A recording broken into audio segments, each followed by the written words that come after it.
All right. And So 3, you think you can legitimately get a black belt in 3.5 years? okay, so let's be clear here. I think it's theoretically possible since BJ Penn and Kyle Terra did it, but I also think you have to look at the era of jiu-jitsu that they were doing it in, and how the era of jiu-jitsu has grown in the time since they got their black belt. So the data points that they had to accumulate were less than the modern jiu-jitsu game. My assumption is that like BJ Penn and Kyle Terra, they got it in 3.5 years, but that's before leg locks became part of the systemization of jiu-jitsu. Yeah, there's a lot more to be accountable for. Yeah.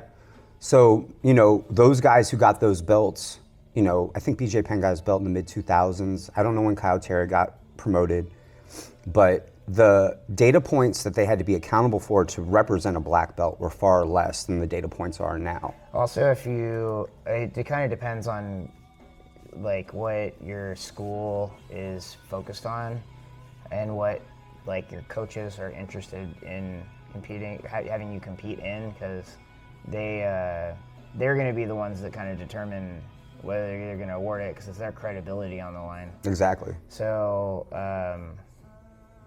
like if you were just doing gi competitions and you competed a lot and they didn't have to deal with no gi, they'd have like a smaller set of things that they'd have to be dealing with as far as, I mean, who knows, grips, I'm not the guy to talk about gi grips, but like I'm sure there's like definite gi game that is just not present in no gi, but also the leg locks that would be present in no gi are not as present in the gi. So Exactly. that's the thing. So I guess if you just kept like smashing gi competitions, that's probably your best chance of getting promoted in a more traditional sense. But Yeah.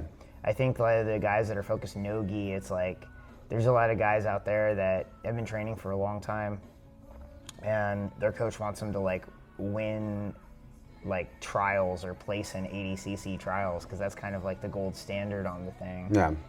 But yeah, so I think the timing, the era matters quite a bit with what you're talking about. Yeah, and that's the way I look at it is before the introduction of leg locks in like 2014 or 2015 in jiu-jitsu, you could get a black belt in no gi in 5 or 6 years if you just compete and are consistently training and consistently teaching.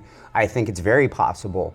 But in today's modern jiu-jitsu, I think realistically, if you were going to be a beast about it, it's going to take, in no gi, 8 to 10 years of competing, training 3 to 4 times a week, competing every month.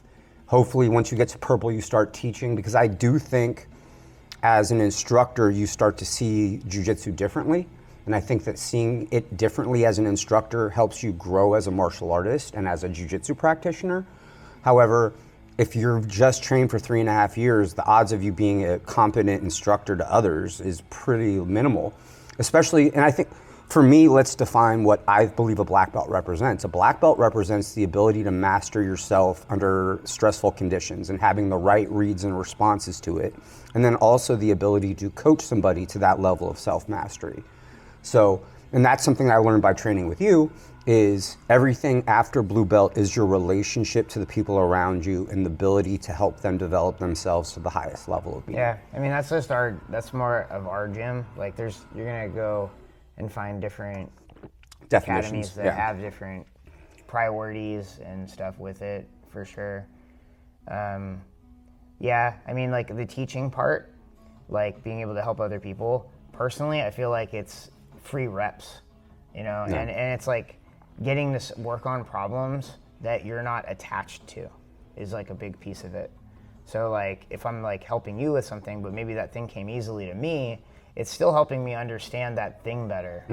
And that might help me unlock something for myself that like I might not have seen. So it's like there's a good chance of like rapid development through teaching and stuff.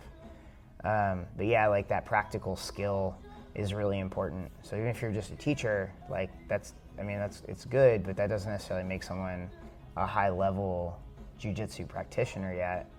It'll get you pretty far, but I don't think it gets through like the peak, gets you to the peak of the thing. But I don't know, everybody's got their opinions. Yeah. But if you found a instructor that was willing to promote somebody fast, what do you think that's going to cost you? I think it costs you, honestly, I'll be really honest with you. I think it costs you everything.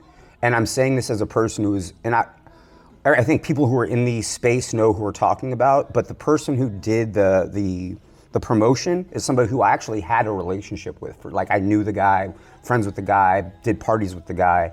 And when I saw his response to the situation, I just unfollowed him and I lost any and all respect for him. Well, I mean, that's so what basically, or what I was kind of alluding to is when you promote that guy. Now that's too your fast, guy. Yeah.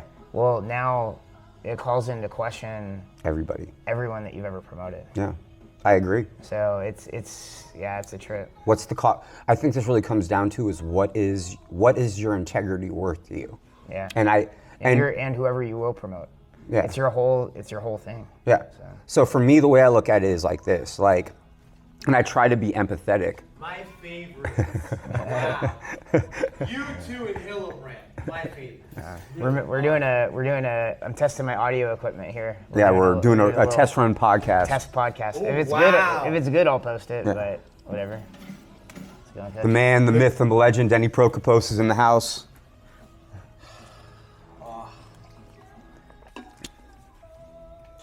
This is probably a good place to wrap up. For the first inaugural. If this does get posted, thanks for putting up with the audio and the video. Banter, the audio, the looseness of it, but whatever you're on the ground floor, something great maybe, who knows? Exactly, right. All right. Good times. Thanks, Steve. Thanks, Coach.